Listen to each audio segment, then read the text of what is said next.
Hey everyone, welcome back to my channel. তো ফার্স্টেই জানাই তোমাদেরকে সকলকে happy new year to all of you guys. তো আশা করছি তোমরা নতুন বছর খুব ভালোভাবে শুরু করেছো। তো এইটা ছিল 31st ডিসেম্বরের ভ্লগ। তো তোমাদেরকে একটু লেট হয়ে গেল শেয়ার করতে। তো এনিওয়ে, আমি সেদিনকে বোন আর আদিত্যর সাথে বেরিয়েছিলাম একটু সেলিব্রেট করার জন্য। 31st নাইটটা সকাল দিয়েই ঘরে বসেছিলাম, সেরকম কোনো একটা প্ল্যান ছিল না, বাট মানে হঠাৎ করেই প্ল্যান হয়েছে যে একটু বেরোবো। তো তারই জন্য এখানে আমরা বেরিয়ে গেছি। তো ফার্স্টে অন্য কোথাও একটু যাওয়ারই প্ল্যান হচ্ছিল। তো ফাইনালি ঠিক করলাম যে আমরা ওজি যাব।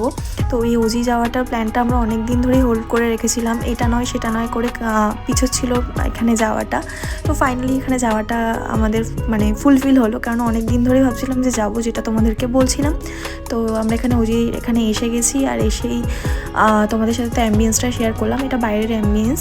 তো চলো এখন ভেতরে যাব। এখানে একটুখানি ক্রাউড তো ছিলই, অবভিয়াসলি 31st নাইট বলে কথা। এখানে আমি, আমার ছোটো বোন আর আদিত্য যেরকমটা বললাম গেছিলাম। আর এখানে একটু কুপন সিস্টেম কিছু ছিল, যে ফার্স্টে তোমাদেরকে দিয়ে মানে পার হেড 2000 করে দিয়ে ঢুকতে হবে। তো সেটাই আমরা করে এখন এন্ট্রি করছি, অ্যান্ড দেন তোমাদেরকে ভেতরে অ্যাম্বিয়েন্সও শেয়ার করছি। দুর্দান্ত কিছু সাজিয়েছিল, আর এগুলো মেনলি 25th জন্য সাজিয়েছিল। 31st এটা ছিল, আর 25th আমাদের যাওয়ার প্ল্যান ছিল, বাট ওই বললাম যে কিছু কারণের জন্য যাওয়া হচ্ছিল না। তো এখানে আমরা এসে জাস্ট টেবিল নিয়েছি, অ্যান্ড দেন তোমাদেরকে ভেতরে আদিত্য বসেছিল, আমি একা বেরিয়ে তোমাদেরকে পুরো ভালো করে ডিটেলসে দেখাচ্ছি। আর এই সেই ক্রিসমাস ট্রিটা, আর এখানে লাইভ মিউজিকও হচ্ছিলো, তোমাদেরকে পরে শেয়ার করছি। আর এখানে দেখো কি কিউট কিউট বো দিয়ে পুরো ডেকোরেশনটা করেছে। আর এই যে বালি সুইংয়ের যে জায়গাটা, মানে মেন এই ওজির যে জায়গাটা যেখানে সবাই ফটো তোলে, সেইটাই তোমাদেরকে দেখালাম। পরে তোমাদেরকে ডিটেলসে দেখাচ্ছি, জাস্ট একটা ছোট্ট গ্লিমস দিয়ে নিলাম। আর এখানে তো কথা বলছিল যে কীরকম কী মেনু এখানে আছে, কোনটা কোনটা বেস্ট হবে এখানে। বাই দ্য ওয়ে, এটা কিন্তু কোনো ড্রিঙ্ক নয়, এটা কিন্তু নন অ্যালকোহলিক বিয়ার দিয়েই করা এই ড্রিঙ্কটা। তো অন্যভাবে কেউ নিও না। এনিওয়ে, তো চলো এখানে আমরা ফার্স্ট পিৎজা অর্ডার দিয়েছিলাম। তোমরা জানোই যে আমরা কোনো ক্যাফেতে গেলে ফার্স্ট পিৎজাই অর্ডার করি, কেননা ক্যাফের পিৎজা আমার দুর্দান্ত লাগে। তো অ্যাজ ইউজুয়াল এটাও খুব ভালো ছিল, আর খুব জুসি ছিল, যেরকমটা আমার পছন্দ। আমার এই ডমিনোজের পিৎজা আর পিৎজা হাটের পিৎজা অতটাও ভালো লাগে না, এটা ভীষণ ভালো লাগে, ভীষণ জুসি। আর এটা I think barbecue chicken pizza ছিল, দারুণ খেতে ছিল। আমার এখনও ভয়েস ওভার দিতে গেলে আমার মানে লাগছে যে এখন হলে বেশ ভালোই হতো। এনিওয়ে, এই ড্রিঙ্কটাও ট্রাই করেছি, এই ড্রিঙ্কটাও বেশ রিফ্রেশিং ছিল।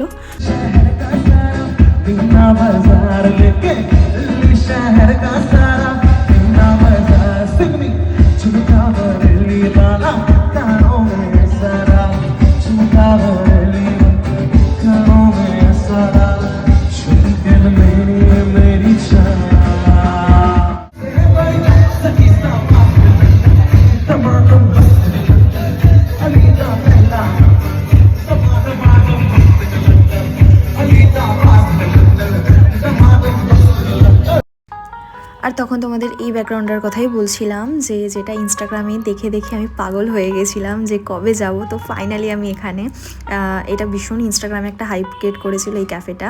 তো আর এই ফাইনালি এইটার মধ্যে আমার বসার অনেক দিনের ইচ্ছে ছিল। এনিওয়ে, চলো আমি এখানে নেক্সট আইটেম অর্ডার দিয়েছিলাম পাস্তা, হোয়াইট সস পাস্তা, আমার ভীষণ ভালো লাগে। তো এটা চিকেন অ্যাড অন করা ছিল আগেইন। তো চলো এটা এখন ট্রাই করব। এটা দুর্দান্ত খেতে ছিল, মানে এগুলো আমার প্রত্যেকটাই প্রিয় খাবার, তো এগুলো সম্পর্কে আলাদা করে কিছু বলার নেই।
ওকে, সো ফাটিয়ে আমরা মজা করেছি যেরকমটা তোমরা ভিডিওতে দেখলে। এবার মেন কোর্স অর্ডার দেওয়ার পালা ছিল। তো মেন কোর্স আমরা বাটার গার্লিক নান দিয়েছিলাম অ্যান্ড এই চিলি চিকেনটা দিয়েছিলাম। এটা কুম্পাও চিকেন ছিল, আই থিঙ্ক সো। তো খাবার দাবার আমরা এখানে কমপ্লিট করলাম অ্যান্ড দেন আমাদের ডেজার্টের পালা। ডেজার্ট তো আমরা ভুলতেই পারি না। ডেজার্টে দিয়েছিলাম আমরা ব্রাউনি উইথ আইসক্রিম, যেটা আমার অল টাইম ফেভারিট। আর হচ্ছে আরেকটা দিয়েছিল হচ্ছে রাবড়ি আইসক্রিম, যেটা হচ্ছে আদিত্যর ফেভারিট ছিল। তো অল টোটাল এই দুটোই আমরা ডেজার্ট অর্ডার দিয়েছিলাম। আর এই মানে পার্টটা আমার কাছে খুব ভালো লাগে, এটা আমি করতে চেয়েছিলাম, বাট আমি ভিডিও করার জন্য বললাম দাদাকেই, যে দাদা সার্ভ করছিল সে দাদাকেই বললাম করে দিতে। তো চলো, বছরের শুরুটা মিষ্টি মুখ দিয়েই করলাম। তো সব কিছু ভালো হোক, আশা করছি তোমাদেরও নতুন বছর খুব ভালোভাবে শুরু করেছো, ভালোভাবে মজা করেই কাটিয়েছো। তো আমরা দেখতে দেখতে ভিডিও লাস্ট পার্টি চলে এসেছি। তোমরা জানাতে পারো ভিডিওটা কেমন লাগলো, আর ফটোগুলো তোমাদের সাথে কিছু কিছু পিকচার্স আমি এখানে শেয়ার করে দিলাম। তো দেখা হচ্ছে খুব শীঘ্রই নতুন কোনো ব্লগের সাথে। আর আজকের ব্লগটা এইটুকুনি ছিল।